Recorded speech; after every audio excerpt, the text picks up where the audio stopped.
take you way back now, a decade, to my very first shape-shifting poem.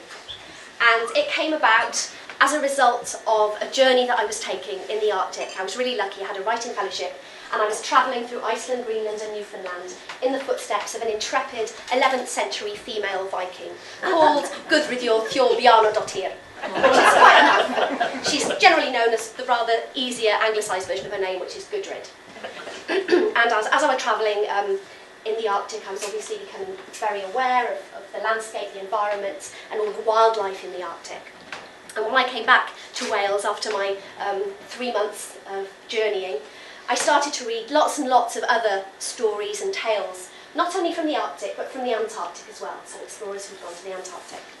And I started to pull together the collection of poems that I was writing.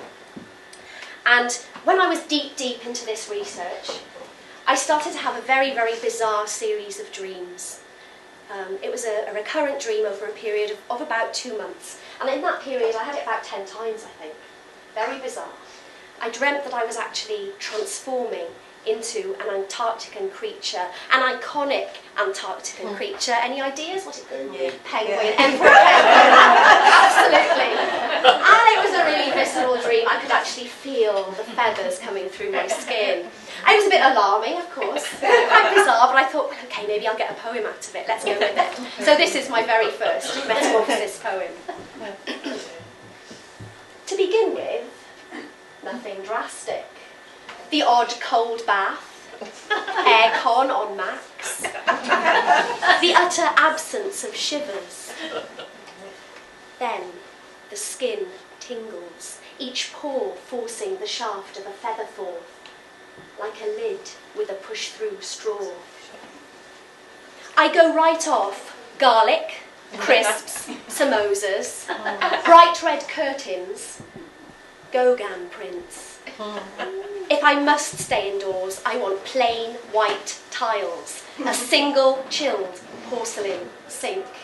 And oh, the fingers, useless as if mittened, and stretched, the tips skimming the floor, scissors, chopsticks, forks, all binned. Breasts blend with belly, waist, hips. I'm lugging a 250-litre rucksack in an outsized black wetsuit and wellies. My tears taste of fish. Fresh fears keep me from sleeping. The flecked throats of bull seals. Ice melt. Oil slicks. I make a nest from the last strands in my hairbrush and what I once knew as pencils and string.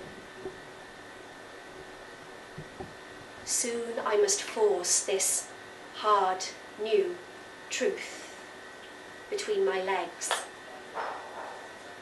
and hatch it.